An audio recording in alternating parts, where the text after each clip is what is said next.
Ladies and gentlemen, welcome back to another episode of the Bills Guys vidcast. My name is Steve Mathis. You can find me on Twitter at Judge Mathis. I am joined, as always, by my co-host, Dave Tilton. You can find him on Twitter at Tilt Money. Together, we are the Bills Guys, and you can find us on Twitter at the Bills Guys. And we are joined by a special guest today, the newest member of the Buffalo Fanatics team. He's got a podcast of his own, which airs Wednesdays now. It's going to be officially on Wednesdays, no longer on the weekends. It is the Code of Conduct podcast with J Spence the King. Jay, how you doing today? And I'm good, guys. How you doing? Not too bad. Doing awesome, man. So happy that you're on. Admiring your collection back there. Oh, thank you. I got some good stuff, man. I got a Shady signed helmet. I got some Josh Allen signed. I got a bunch of Stevie. I got more stuff up there from Stevie Johnson, and I'm just trying to build it up. I really still haven't unpacked from moving, but once we do, man, you'll see my man cave when I get it all set up. That's awesome. There's like upsides and downsides to having these backdrops that we have. One of the downsides is like the lack of creativity. I can't show off my Bills gear to the world. My prized possession is my Naaman Roosevelt locker room nameplate. Being the UV grad now. That's pretty dope, though. Oh yeah. Cool. I also have a I don't know if you guys know who this guy is, but he was a Buffalo Bill during training camp years ago. University of Buffalo wide receiver. I have a Drew Haddad jersey name. Oh yeah. Who could forget Drew? Follows me on Twitter, so that's my one celebrity follow on Twitter. He follows me, so yeah. Nice. Name dropping here. First thing we do every show, Spence, is we always start our little countdown to the Bills-Ravens preseason game on August 14th, and today is as good a day as any to be down to 60 because the NBA players are revolting. Who knows if we're even going to have an NBA season? And the MLB owners and the players, they're feuding as well right now. So 60 days and counting until football season. It can't come any closer. No, it can't. And you know what? I'm actually a little nervous. I was recording my show a little bit earlier, and I mentioned in the show that with the news that came out today about Ezekiel Elliott and some of the other Cowboys and some of the Houston Texans, a lot of them have actually contracted the virus. So, Jerry Jones being one of the most influential owners in the league, if this thing gets out of hand for him, who's to say that he won't try to shut it down? And he has all the influence. Yeah. I mean, my take on this whole thing is I'm not totally surprised, right? I mean, I feel like that at some point with things opening back up, people kind of getting a little more loose with what they're doing, obviously still trying to follow the social distancing guidelines. It was just bound to happen that someone was going to get it. We knew about Von Miller had it back during the quarantine, right? So there was already an NFL player, Sean Payton, obviously the coach. So I'm not totally surprised. So it's just going to be a matter of containment and what level of comfort I think they're going to get here with this thing. And hopefully it doesn't put a delay to the season. All right. So this is a Bills Guys happy hour. I have my rum and Coke here. Dave, you have your Tito's. And Spence has got some Baileys in his coffee. He's one of those evening coffee drinkers. So, Spence, you actually have a topic that you want to lead your show off with, and then we're going to open it up to the viewers to completely dominate our show today and lead our session. But let me see how the graphics are going to work with three people. But what is introduce the people to the topic that you wanted to cover today? And it's just going to cover mine and Dave's face. It's all right. Well, the question that I asked this morning, we were talking through text, you and I, and I'm like, man, why hasn't Brandon Beane and Sean McDermott been extended? Like what in the world? And then out of nowhere, we get the news that Zach Moss signs his contract, and it's an amazing contract for the Bills. It's a team-friendly deal. You look at the next 3 years, and our running back room won't cost us more than $6 million combined. And then you look at other teams around the league who's paying running backs all this money, and they're crippling their offense because of the cap situation. And then we have Brandon Beane doing this, and Sean McDermott leading a 9-7 team a couple of years ago to the playoffs. Like, why don't we not extend them now? Like, there's nothing to wait for. Why are we still waiting on this? These guys need to be extended right now. Thank you, Corey. Thank you. Yeah, it's an interesting question, and I think it's even more interesting because one of the things I like to tell people is I knew a couple of people that were in the Bills organization during the last couple of years that Ralph Wilson owned the team. And I'm not going to go into detail about the stories, but I will say that there are some really embarrassing and dysfunctional stories. And some of those people carried over into the early Rex Ryan years. And they said, like, in the early years of Terry Pegula, things were very dysfunctional and things were crazy. Things have come a long way for the Buffalo Bills in terms of them rejuvenating their stadium, them rejuvenating their uniforms, them rejuvenating their roster, all of those things. But quite honestly, most of those things have all turned the corner since Brandon Beane and Sean McDermott took over. Now, they don't get credit for everything. Obviously, they're not in charge of the stadium renovations of the new gym. But in terms of taking us from no longer being an NFL embarrassment to being a team that's talked about on national TV, adding structure, adding just a sense of, I don't know, stability to this franchise, they deserve so much credit for it, especially looking at how the Pegulas are handling the Buffalo Sabres and the fact that they still haven't been able to get their you-know-what together with the Sabres organization. So I'm with Corey. I'm with you, J Spence. I'd give them all extensions right now. What do you think, Dave? Yeah, I mean, look, it's a cultural shift that was sort of spoken about when McDermott first came in. This is even before sort of Whaley was out the door after the draft. But, we've heard this a lot in the past, right, from new coaches that have come in, like they want to change the culture, blah, blah, blah. And to be honest with you, McDermott is the first one that's actually kind of followed through on those statements. And we've seen it now more and more. It's common in the NFL that the coach comes in and kind of then brings in his GM. You look at some of these really successful teams around the league.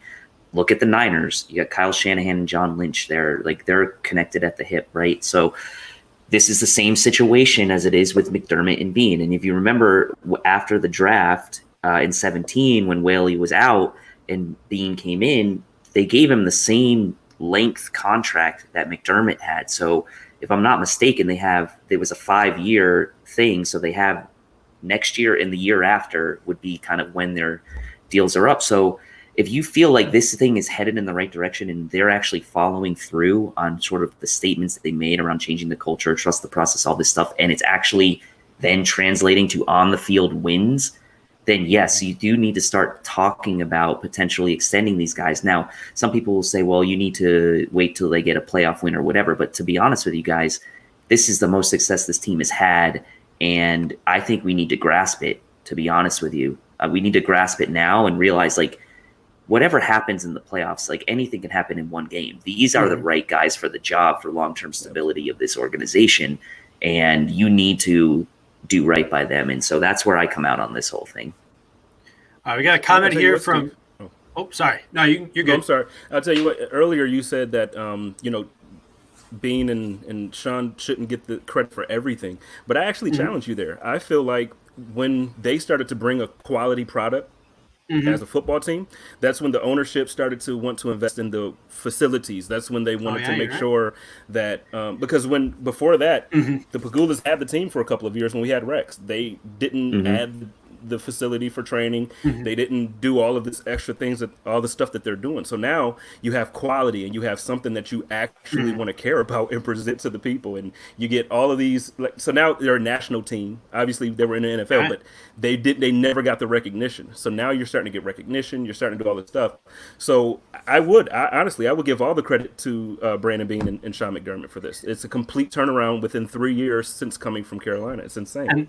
And that's a great point, too, because, I mean, without seeing the exact dates of, like, when the plans for these constructions and things were, it very easily could have been a situation where Sean McDermott, like, when Sean McDermott came here, it was they tore everything down and they put, like, respect the process, trust the process. They smeared that everywhere. Playoff caliber hashtags were everywhere. They had shirts and all these things.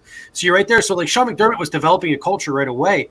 And as much as we hate to admit it, Buffalo isn't the easiest place in the world. We got Pierre here.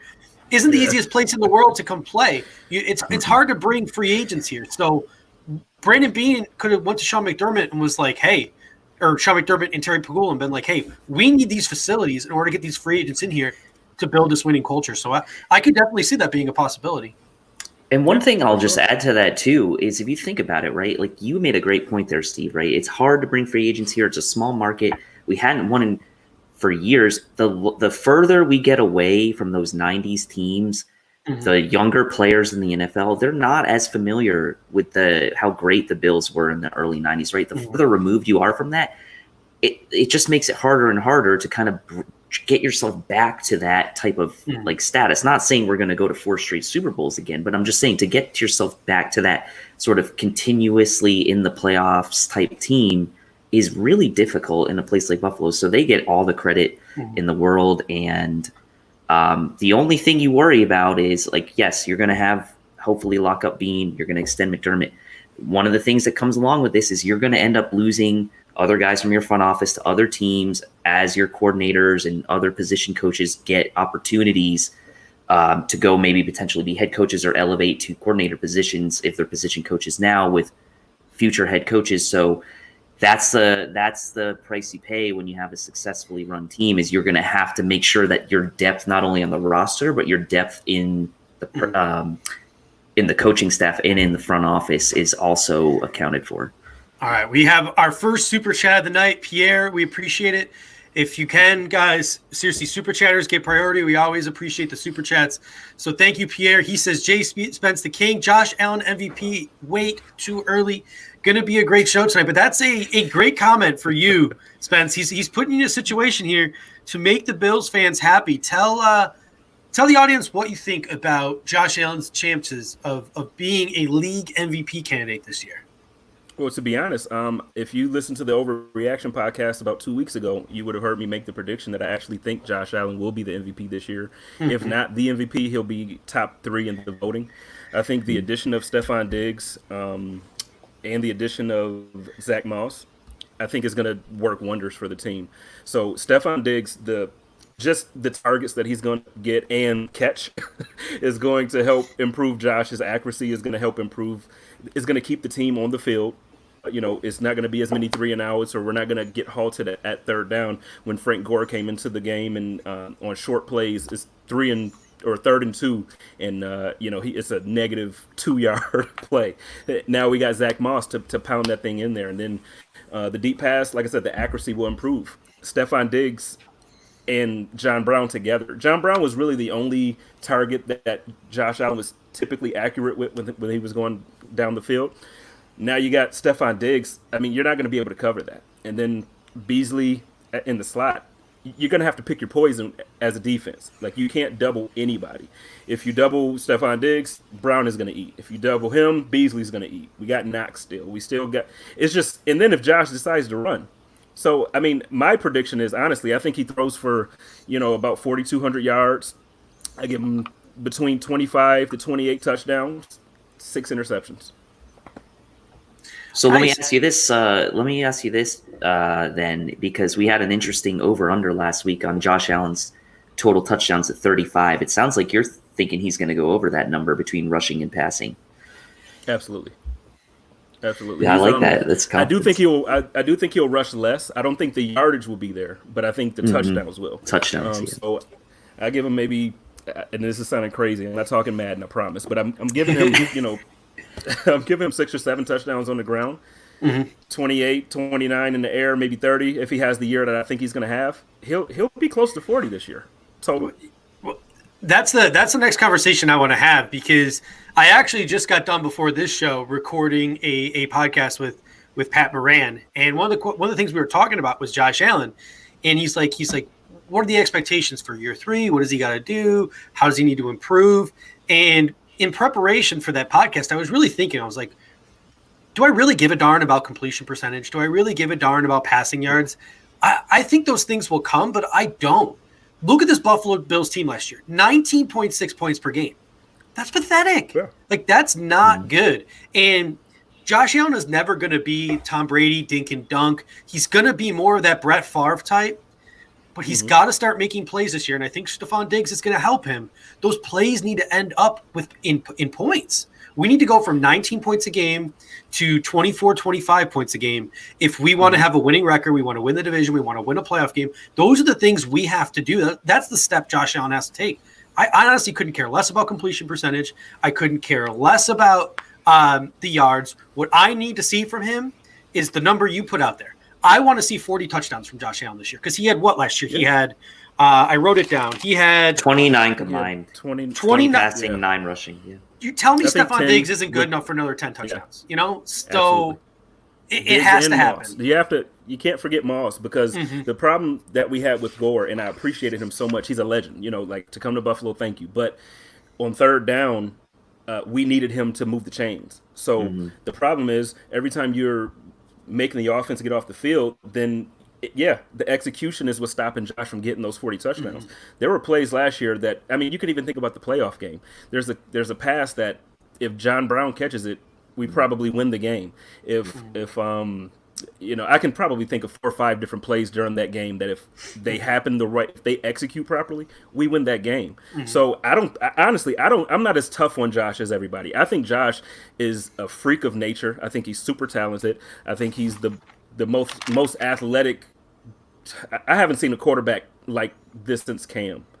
I know Lamar Jackson is probably the most athletic guy, but as far as like just the strength, the speed, just the agility, all of it, Josh is, man, listen, I said this also on the show a couple weeks ago. I don't think there's 10 quarterbacks in the league that I would pick over Josh, honestly.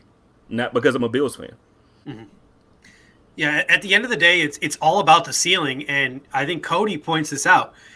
With Stephon Diggs and Zach Moss, you know, the additions to this offense, with the same offensive line coming back from last year, with Diggs and Brown on the outside, with Beasley and Knox over the middle, with Singletary and Moss in the backfield. All of these things, it's a perfect storm. It's now on Josh Allen's shoulders. So you mentioned it. Like, intangibly speaking, physically speaking, in terms of body structure and athletic ability, he's a top 10 quarterback in the National Football League for sure, maybe even top 5, given his age. So if he puts it all together, and the onus is on him, and he's doing everything he has to do this offseason to be successful, he could very reasonably have a season like Cody Finney. Thank you for that super chat. We really appreciate it. Is projecting here 4,000 yards in the air, 30 to 35 touchdowns, 6 to 8 on the ground, 500 yards. That's not being a homer. Like we mentioned this last week. Like, at what point are we concerned about sounding like a homer? But when's the last time we were able to have a conversation like this in an offseason? It's fun. Let's enjoy it. Let's have it. One thing I think that stands out to me too, right, about this whole Josh Allen conversation is, you know, he came in his rookie year probably earlier than the Bills wanted to, right? We all know that disaster that was the Week 1 Ravens game where we came in, and he was pretty much his job from there on out. We know he got hurt in the middle of the season, but he showed some progression between the beginning and the end of that season. I think what was most noteworthy to me was that jump he took from year 1 to year 2. There was no sophomore slump for him, right? He didn't regress. He didn't maintain the status quo of his rookie year. He actually did progress, and we saw it, like J Spence, like you mentioned, with those long to intermediate throws to John Brown. He was really good at those, right? Okay, fine.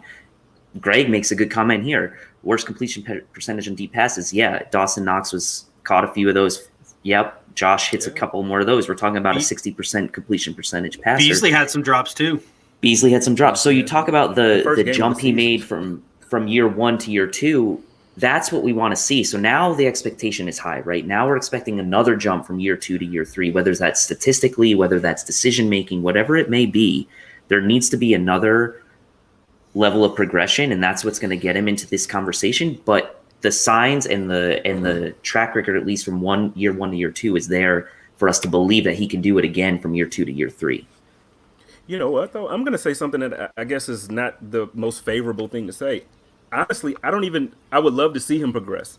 But if he is exactly what he was last year, and then the team around him executes, like, for instance, Dawson Knox catches the ball, or the offensive line plays a little bit better, or now we have Moss to give us those third down conversions, or just period. There's so many execution things that didn't happen.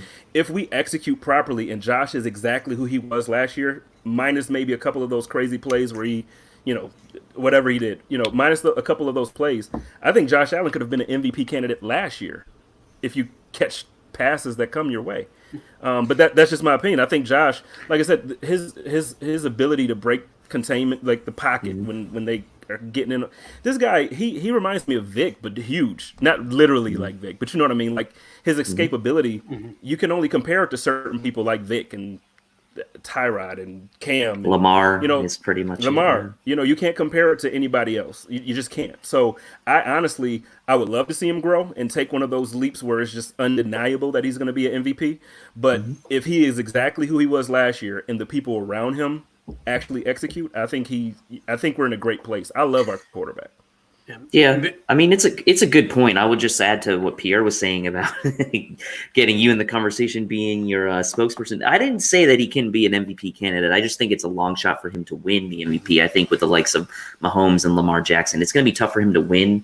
But J Spence, I like what you said. Maybe like a top 3 in the voting or something, even top 5. I think is totally reasonable to at least think that it's possible. And there's some great comments here in the comment section. Moano starts it off with, what about Brady's completion percentage? And then I think this builds off of it. Not Jeffery Green, but Yuxi says our playbook will be different because of Diggs. So one of the things last year that I wanted to comment on, because Spence, you said that the Bills' offensive line needs to play a little bit better. I don't know if it was the Bills' offensive line, because I think the Bills' offensive line was average last year, which is pretty much all you can ask from the National Football League. And Josh Allen didn't really do them any favors by holding the ball on for too long. But with the addition of Stephon Diggs, I think we might see some of that more New England-y type of vibe to the Bills' offense. I mean, Josh Allen is not Tom Brady. He's obviously more Brett Favre than Tom Brady. But with Diggs and Brown and Beasley taking up so much of the safeties and the linebackers' attention span. Like they have so much to think about now in our receiving core. Josh Allen's completion percentage can go up just simply from dumping the ball off to Devin Singletary, Zach Moss, and Dawson Knox. We saw what Singletary could do running with the ball in his hands last year. We saw what Dawson Knox could do after the catch last year. We see all of Zach Moss's various highlights in college with the ball in his hands. He says he likes to make the defenders make business decisions. How many times last year did Josh Allen make plays or did receivers and running backs make plays for Josh Allen? It was the other way around. It was Josh Allen making plays for them. This year, Josh Allen might actually have some help from some of his skill position players because of the attention that Diggs brings. Other guys are going to have more room to operate once they get that ball in their hand. Absolutely. I agree 100%. All right. Let's open this up. We are on the Josh Allen conversation wagon, but this is your opportunity, folks, in the comment sections. Again, super chatters always appreciated. If not, it's okay. We are looking for any topics that you guys want to talk about today. So anything that you guys think is interesting, you dominate and control the show today. So hit us up in the comment section. It can be a question, it can be a comment, it can be a take, whatever you guys think. And we got one from our man Jeffrey here. Who was the MVP last show. He says, I think our defense is going to be number 2 in the league or number 1. And that'll be really interesting. Do you guys think we could have a top 5, top 3 defense this year? I'm looking at... Go ahead, J Spence. Go ahead. Yeah, I'm looking at number 2 or number 1. That's how I see it. We had, what were we, 3 last year? I think so, yeah. 3rd.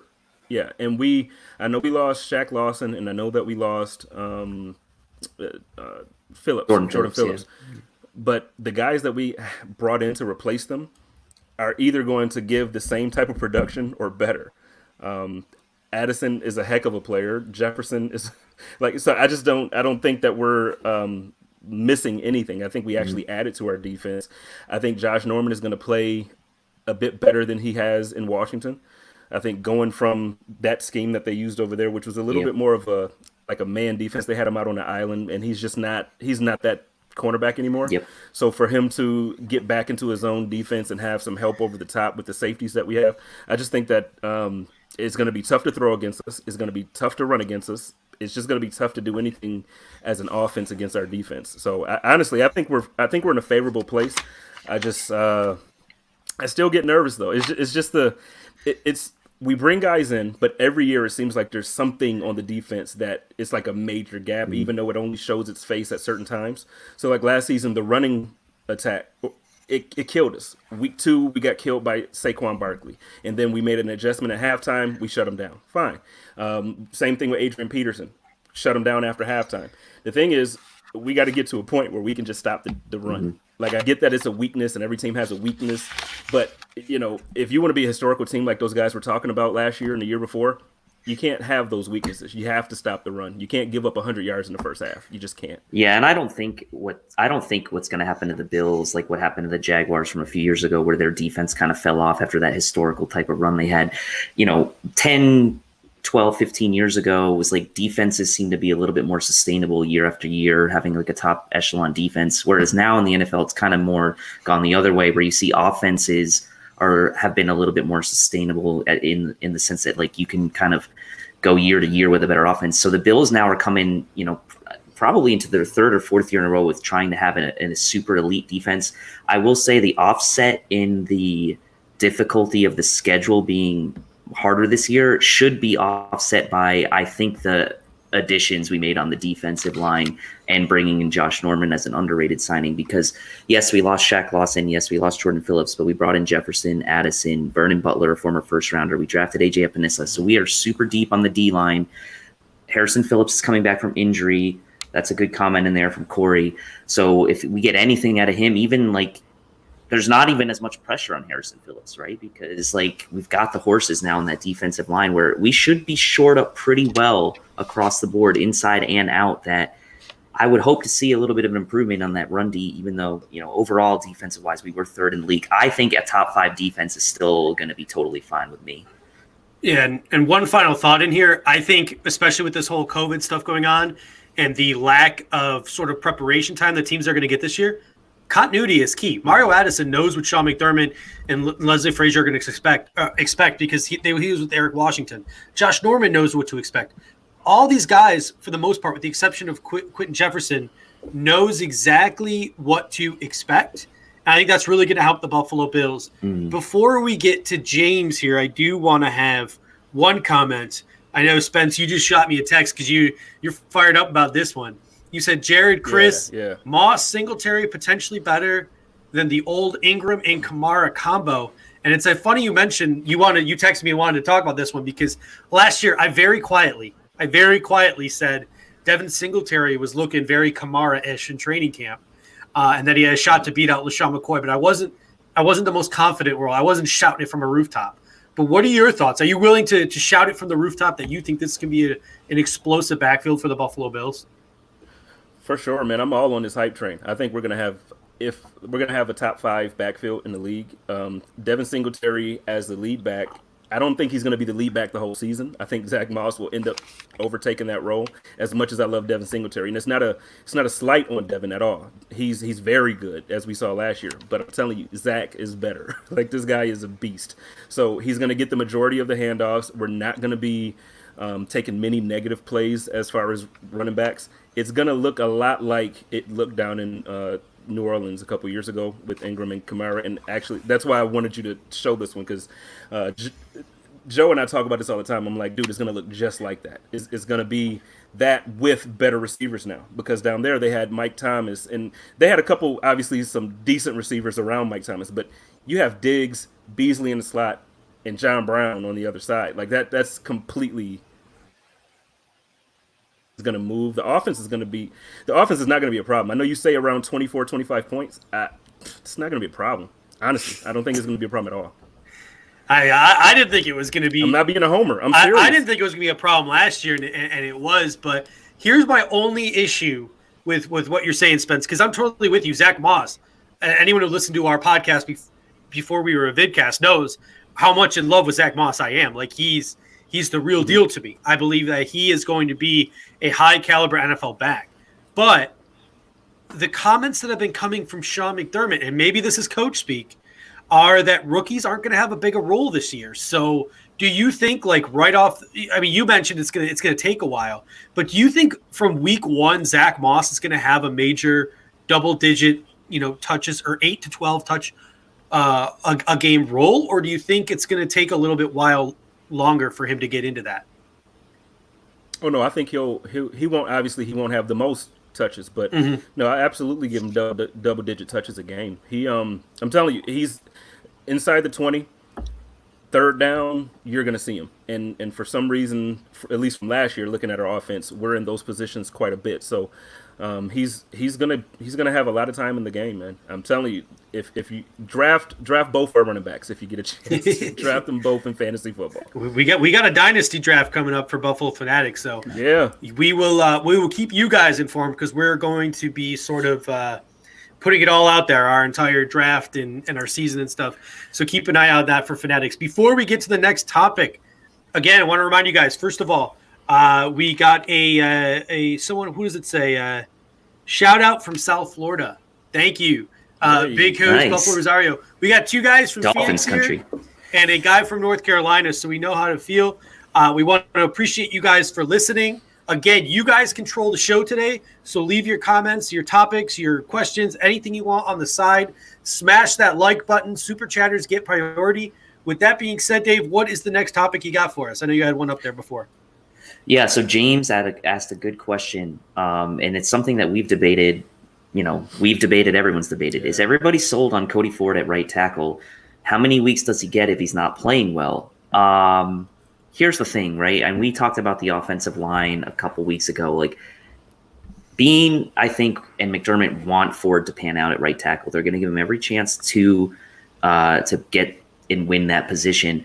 I think it was somewhat telling that they brought in Darrell Williams, but honestly, I don't really see that as a huge threat to Cody Ford because Darrell Williams to me is like the Adrian Waddle replacement as like a swing, not so much a swing tackle, but more of a swing on the right side of the offensive line. So I think they're going to give Ford a chance to play right tackle, and I think it gives the Bills if he's playing right tackle, it does give them their best 5 offensive linemen on the field at the same time, because I do think that John Feliciano is one of their best 5 offensive linemen right now, and he brings that swagger. So I'm not sold on him necessarily yet, but I think he's going to have a pretty long leash, and he's going to have, I think, the entire season to prove it. I don't think he's going to get pulled. I don't know if they're going to do a similar rotation like they did last year with Nsekhe and Ford. We'll see, but I think this is the year for Ford. He's going to get most of those snaps at right tackle for probably the entire season. Spence, what are your thoughts? I'm not sold. I hope not. I hope not. Start him off. Let's see how it works out, if he's improved over the offseason and if he's gotten better in that role. If not, last season, man, I loved when Nsekhe was in. I loved when Ty Nsekhe was in the game. Not that there's anything against Cody Ford. I just think he would be better suited as a guard in the league. I think he would be a great right guard. I think Nsekhe should take that tackle role, or now Williams, obviously. But no, if he's not performing, and I wouldn't give him that long leash like you said, I would, I wouldn't. I just think the coaching staff will give him. Yeah, they love him. No, they love him. You're right. All right, I'm coming in with the positive takes here. We got Davion Price saying Cody's our guy. We got to believe Cody. He will be okay. We got James Sneese saying be nice. Cody was just a rookie. And here's what I'm going to say, because honestly, Josh Allen is not exactly known for getting that football out quickly, is he? And we saw a guy who's very similar to Cody Ford athletically and Deion Dawkins. There were some people who wanted to run him out of town after his second season. Now, he had an historically bad offensive lineman on him on the other side, but there's something to be said about progressing and getting better. And just because a player plays the way he does his rookie year doesn't mean that that's what he is as a player. And we see Cody Ford on social media absolutely grinding it this offseason. And if Josh Allen starts implementing more dump offs and he starts getting that ball out quicker, because, Stephon Diggs is forcing everything back and it's opening things up over the middle and in the short to intermediate, and Josh Allen can start getting that ball out quicker to guys like Cole Beasley and Zach Moss and Devin Singletary, it's going to make Cody Ford look a hell of a lot better. So the quicker Josh Allen can get the football out, the better Cody Ford might look. In this day and age, I honest to goodness think it's practically impossible to be an elite offensive lineman. The defensive lines and the defensive coordinators are just too good. It's honestly up to the offensive coordinator to create a scheme where the quarterback gets the ball out of his hands quickly and sort of calculate your shots with play action in order to get that ball down the field. So I'm going to give Cody Ford the benefit of the doubt, which is not something I normally do. And I'm going to say give him a shot. I think he'll have the whole season, because you got to think about this. The Buffalo Bills are going to come to a decision next season. They got to pay Josh Allen. They got to pay Tremaine Edmonds. They got to pay Trey White. It could come down next offseason to Matt Milano versus Deion Dawkins. And if Cody Ford gets pushed into guard and we choose Matt Milano over Deion Dawkins, now next offseason we got to replace 2 tackles instead of 1. So the more opportunities you give Cody Ford at right tackle, the more chances he has of getting comfortable and working, and maybe it leads you to be able to sign a guy over like Matt Milano over a guy like Deion Dawkins, because you don't have as many holes to fill on that offensive line. Yeah. So truth to hearts here, he's had this comment for a couple weeks now, so I want to get to it, and I don't want him to shake his head at us here. So we're going to get to it. We talked about Andre Roberts, last week and even the week before. Truth to hearts has an interesting take here, right? Percy Harvin said he wants to compact the football. He's still pretty young, actually. And is there a chance that the Bills potentially look at a guy like Percy Harvin to potentially compete with Andre Roberts for that kick return position? Do you guys think there's any chance of that happening? I think, one, he's been out of football so long, and two, it's this kind of off season where these guys just aren't comfortable. Like if they've been away for a while, they haven't been with the team. I think from a Buffalo standpoint, don't get me wrong, I think Percy Harvin is just as good as an athlete as Isaiah McKenzie and Andre Roberts. I wouldn't mind giving him a shot. I just don't think that's something the Buffalo Bills coaching staff would consider, given all those things. And I don't know if Percy Harvin would want to come back here, given all the competition the Bills have. He could go to a place like Green Bay and be practically no competition in front of him. So if Percy were to re-sign with the team, because I know he wants to, I don't think he's coming to a place where he's going to have to really, really, really duke it out. He's going to want to go somewhere with a more shallow depth chart. I totally even agree. On it's just not even going on that route. It's just more so from the kickoff and punt return unit that we have right now. Andre Roberts, when he came in, he made an immediate impact on our team, and he immediately improved our return team. I wouldn't touch it. Like, let's again have some continuity. He's played with that team. No, I wouldn't touch it. Andre Roberts is he's a beast. Yeah, Pierre's right. He's such an asset, man. He literally, every time he catches the ball back there, it's a chance that he could break it every time. Yeah, I agree with you guys. I mean, we talked about it. Like, Roberts was still fourth in the NFL in return yards, even though he missed 3 games. He also had an injury early in the year that kind of slowed him down a bit. So I'm with you. And you're only paying him $2 million this year. He's a former All-Pro. Keep him. Definitely keep him. I will say before we move on, because we were talking about replacing Milano, or at the Mafia has posted something, and then we can get to Jeff real quick. But we could find a Milano replacement easier than a Dawkins replacement. Come on, you don't really think that, do you? I think that. Come on. I think that given what Sean McDermott likes to do on defense, he needs 2 of those sideline to sideline linebackers. And I mean, it seems like you're in agreement with me, Spence, but I know a lot of people aren't. If I had to choose between Dawkins and Milano, I'm taking Milano every day of the week. Every single day by Deion. No offense, because Deion's a great guy and he's a great locker room guy. Oh, I love him. You already know I love him, but he can he can go if we're going to be able to keep Matt. The Jake Matthews contract is something I would look at. If I were Brandon Beane, I know that players typically get paid more, but I would look at that Jake Matthews contract, which is a pretty reasonable deal. I believe it's like $12-13 million a year, and the salary cap goes up and up and up every year.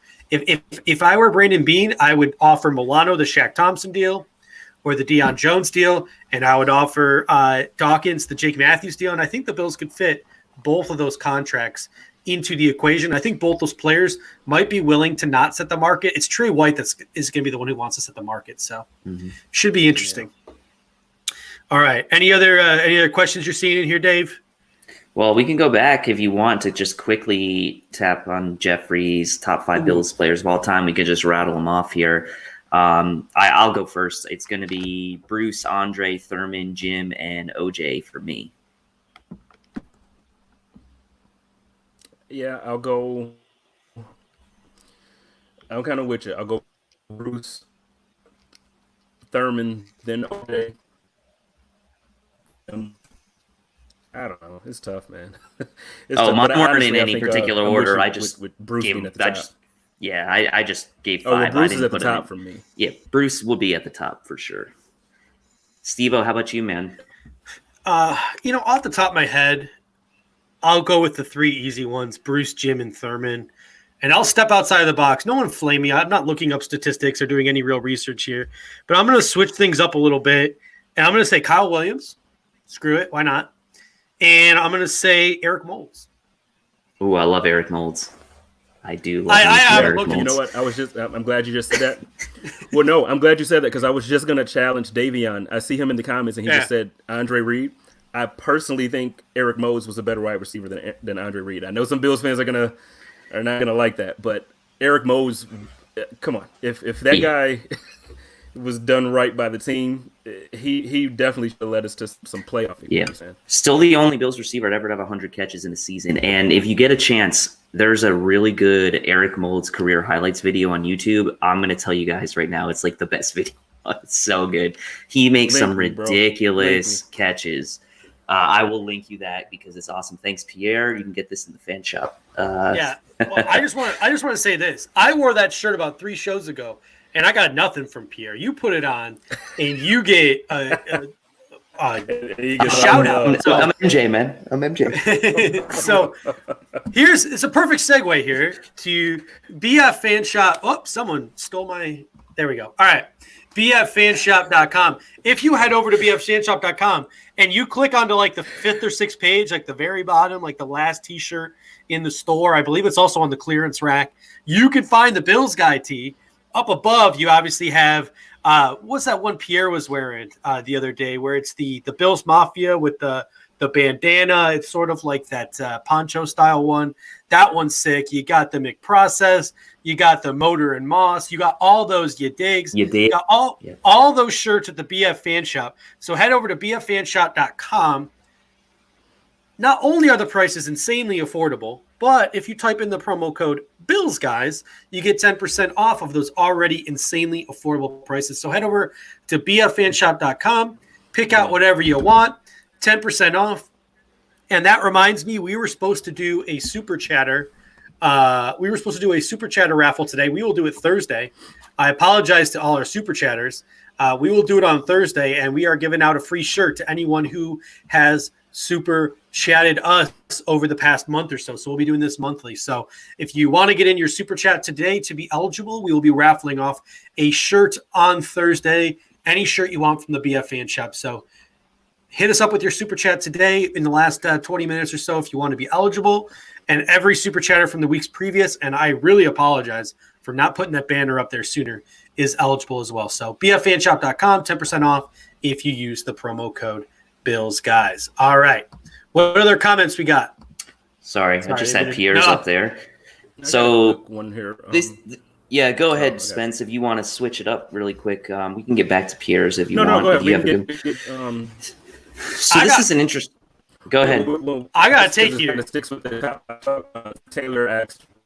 All right. Well, now we'll stick with Pierre's comment here because I really want to talk about this. No, we don't need Clay Matthews. You want to know why? We got a guy named Mario Addison. You know who our Swiss Army knife is going to be this season? It's going to be it's Super Mario 2.0, the most underrated defensive lineman in the National Football League. A guy who's 9+ sacks the last 4 or 5 years. This guy played in the 34. He stood up. Lorenzo Alexander named him as the guy who's going to replace him.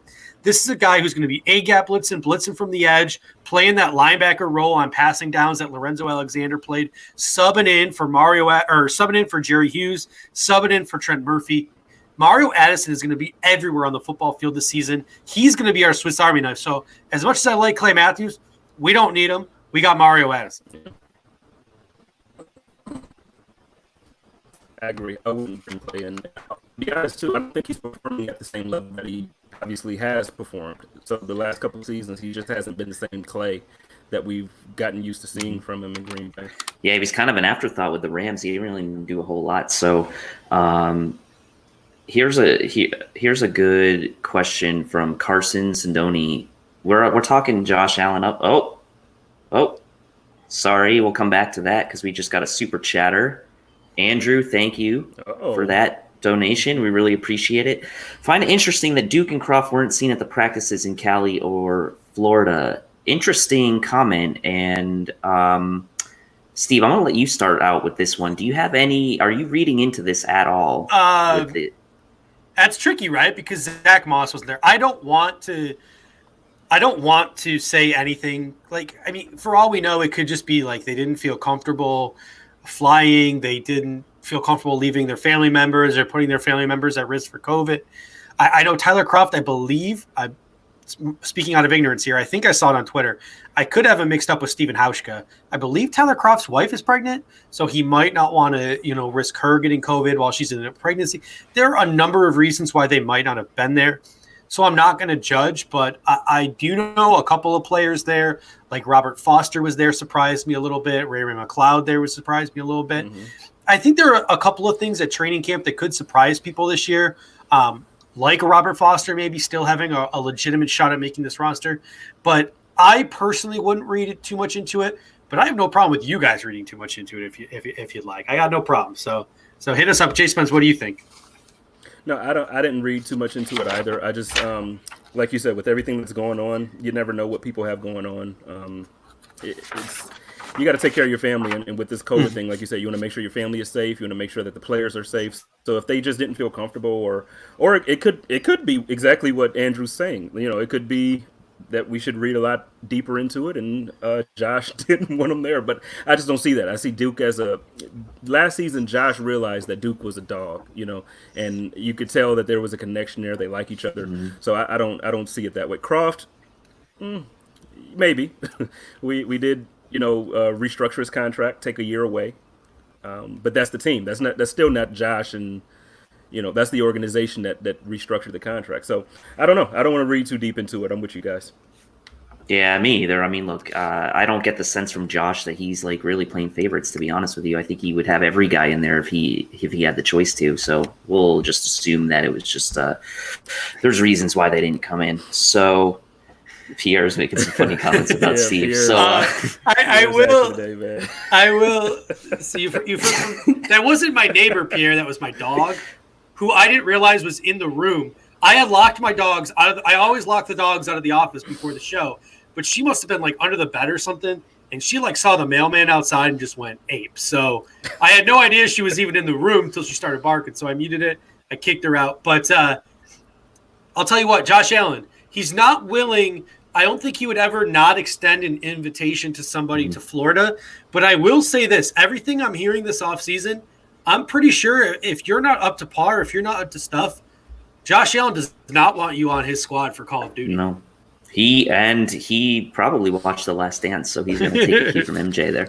I'm going to get back to Carson's question here because we've talked a lot about Josh Allen and his potential and his ceiling and, potentially being an MVP candidate. What happens if he doesn't have a good year and like he actually maybe regresses or just doesn't have the type of year that, let's just say, the Bills struggle this year against a tough schedule and for whatever reason they don't win the division and they have like a 6-7 win season and it's Josh is at the center of that. What happens? That's a great point too, because we opened the show with McDermott and Beane and talking about their extensions. Well, what happens if Josh Allen falls flat on his face? Do Sean McDermott and Brandon Beane still get those extensions? So I'm going to start this off with, I'm going to hijack the conversation a little bit. Spence, if Josh Allen falls on his face and he isn't the guy this year, and it's clear after this season that he's not the quarterback, would you still give Beane and McDermott a contract extension? I absolutely would. I know, obviously, the quarterback is the most important position on the team, but outside of just the actual roster positions and the players on the team, what they've done for the franchise, for the organization completely. Like I said earlier when we had this conversation, they changed the culture. They have free agents who want to come to Buffalo now. I remember a couple of years ago when Jordan Matthews said the only thing that you can do in Buffalo is have babies. Now it's a completely different type of reputation. People enjoy, like they want to come to Buffalo because the other players are talking about how much fun they're having as a unit. 26 years in Buffalo, no babies that I know of. Man, I'm 34. What you gonna do? I just got here in Arizona a couple months ago. No baby, so I don't know what Jordan's talking about. I don't. Chris says, is it too soon to call it quits after just 3 years? I don't know. Ask any Bears fan. Do you think any Bears fan really wants Mitchell Trubisky to be the starting quarterback next year? I mean, and look what happened with the Rams. I don't think Josh and Mitchell had the same season. Well, no, but Josh and Mitchell Trubisky aren't playing the same. Like, I know the numbers look the same, but it was completely different. The Bears, when Trubisky came in, they really had a roster that you felt like they could have won and should have won a lot of games. Josh, when he got drafted, it was like, okay, we'll see. They actually wanted him to sit for a minute. He got forced into it. So it's just a different scenario. So 3 years, I don't think is enough time. But Trubisky, they should have, and I'm glad that they at least brought in some competition for him. Yeah, it says regardless of how Josh does in 2020, they are keeping him and evaluating him through the fifth year. I can get behind that, even though the fifth year, he's going into year 3, right? Yeah, he's going to year 3. He's going to year 4. I'm losing 3. Yeah, 3. No, it's 3. 3. No, you're right. 3. Yeah, it's 3. It's 3. Yeah, I see. Here's the thing. I don't know anymore if they would give him that fifth year, because the fifth year is guaranteed regardless of injury and stuff now too. So there's like the new CBA has something to do with the fifth year where you got to make the decision sooner. So if Josh falls flat in his face, I wouldn't be surprised if they wouldn't give him the fifth year. Beane and McDermott seem like the kind of guys who are forward thinkers, and they wouldn't.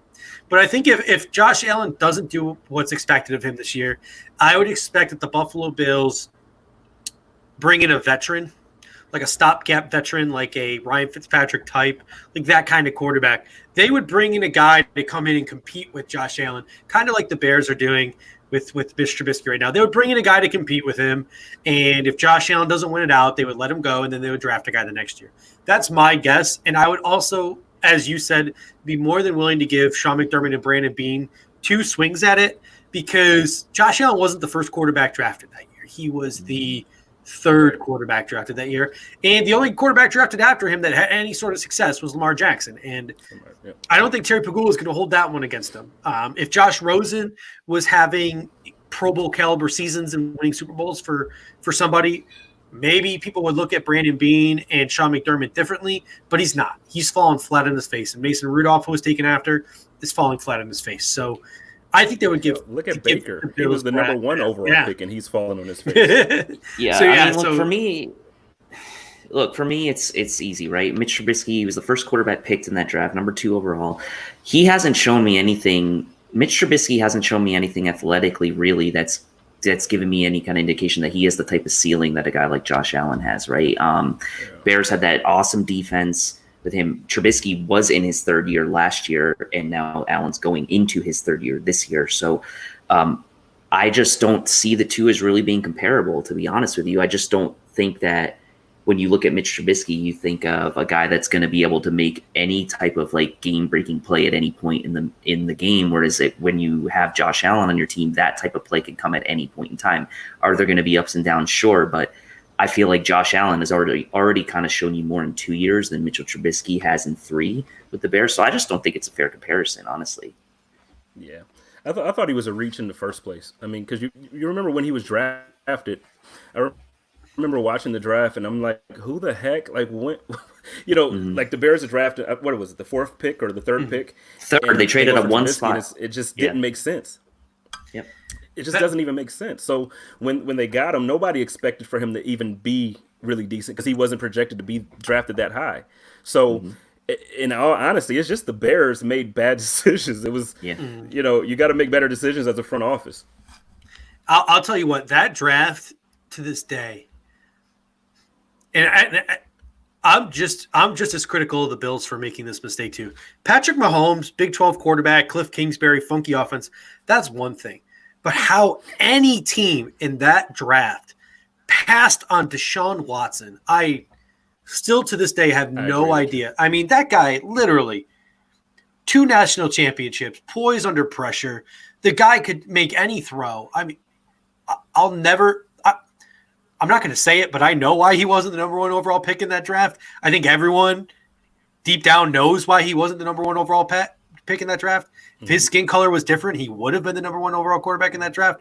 But, I mean, it's still insane to me that Deshaun Watson didn't go number 1 in that draft. That guy was a total package coming out. I'm still mad at the Bills. I'm not even mad at the Bills over Mahomes. There were question marks there. There was no question marks with Deshaun Watson. Well, first, with Mahomes, there's no guarantee that Mahomes would be Mahomes. You get what I'm saying? Like, he didn't look like that in college. Yeah. He looks like this now because he got coached up really well. Deshaun Watson, he beat Alabama in a national championship at a time when nobody could beat Alabama. Exactly. To me, that's enough for you to start for my NFL franchise. That's enough. Yeah. Eric says say it. Yeah, I did. I let it out at the end. I said it. So, all right, Spence, we got about 5 minutes left. So I'm going to give you a chance to promote your podcast, which comes out midnight on Tuesdays. So for Wednesday morning, for anyone who wants to listen in the morning or in the afternoon. So your podcast technically drops on Wednesday, even though it's really midnight on Tuesday night. So take a chance to sell your podcast. And while you're doing that, we will answer one more question after you are done talking about your podcast. And again, super chatters get priority. So if you want to throw in one last super chat, get a chance to win a free shirt, do that as J Spence is talking about his podcast here. Well, like Steve said, my show is going to be out every Wednesday morning for you on your way to work, or if you work from home right now with everything that's going on, just take a listen. It's called The Code of Conduct with the King. And I just talk about pretty much everything. I know it's generally a Buffalo Bills podcast, but I'm a huge Lakers fan. I talk basketball a lot. I talk baseball. I'm a Yankees fan there. Yes, so go Yankees. I might back the Red Sox if you're D-bags. a Red Sox fan. I'm sorry, guys, but yeah. So so it's a fun show. We're gonna be doing a lot of fun things. I got some good guests lined up. I'm expecting to have by the time the season comes around. And how do we listen to the podcast, Andrew? Well, a few different ways. If you follow Buffalo Fanatics on Twitter, you can actually click the link right there in the profile, and you can be led to it. If you want, are you on Twitter or anything? I'll send it to my show. You should stream it now when we go. Follow me on Twitter at J Spence the King. The show is at The Conduct Pod. Man, it's going to be a great year. Everybody, Buffalo Fanatics, listen to all of us, man. We got a good line for you. Yeah, Andrew, it's iTunes, Spotify, Stitcher, SoundCloud, most of the major podcasts. Click chat we haven't even mentioned. Yeah, head over to any of those things. Type in Buffalo Fanatics. I'm still trying to get to the bottom of this, and I will get to the bottom of this by football season. When you type in Buffalo Bills into iTunes, our podcast does not show up. So I've been doing everything in my power to get it into the main queue, because we're definitely one of the top 5 to 10 podcasting networks. I see our viewership numbers, our listenership numbers. I know what we do compared to some of our competitors. We are right up there with some of them. Obviously, we're a little bit below others. So I don't understand why our name is not showing up there with the rest of the people, but I will get that resolved by football season. You can guarantee that. So head over to iTunes, Spotify, SoundCloud, Stitcher, wherever you listen to podcasts. Type in Buffalo Fanatics, not Buffalo Bills, Buffalo Fanatics. You will find it. Or as J Spence said, follow the links on the tweet. And we have, thank you, Cody, the MVP of today's show, Cody Finney. One last super chat, $4.99. Josh Allen will be a top 5 QB in the NFL sooner rather than later. I'll bet anyone right now. I think Casey Reed, if he's still listening or watching, his ears just perked up hearing about betting, because he's the bet man with his Buff City podcast all about the gambling. But I don't know, guys. If we were to throw bets down right now, confidence level 1 to 10 that Josh Allen will be a top 5 quarterback in the NFL at some point during his career. Dave, what's your confidence level? What are we saying? Top 5 is like top 5 in the MVP voting, or like what are we saying? Just like consensus top 5, like quarterback, nationally speaking, maybe. I think his trajectory is quite high, to be honest with you. Like his ceiling is quite high. So if he keeps that trajectory, I'd say he could be a top 5 QB in the NFL, maybe by the end of his rookie contract, maybe even get into that conversation this year. So my confidence level is, I'm going to say it's a solid 7 to 8. Spence, how about yourself? I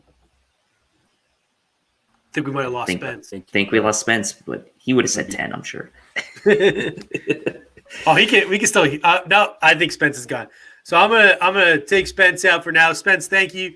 Apologize for your feed getting lost there, but I'm gonna be the Debbie Downer here, and I'm gonna say 0. I don't think he'll ever be a top 5 quarterback, but that's not meaning that he won't be a great quarterback in the National Football League. Pierre's not going to be happy. He won't win for the Buffalo. I think he'll end up having a very similar career to like a Matthew Stafford or maybe like a Phillip Rivers, where he'll put up some good. I'm not saying he's like Phillip Rivers or Matthew Stafford, but he'll always be a very.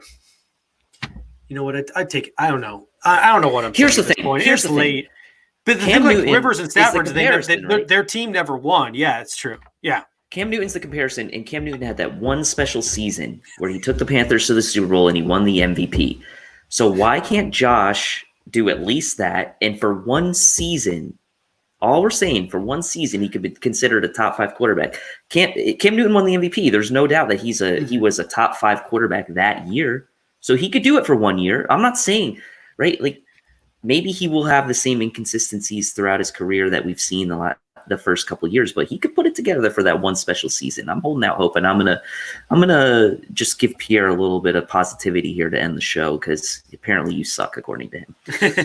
I'm gonna give Muhammad the last shout out today. MVP. I think we only got one comment today. We only got one person asked where Rico was.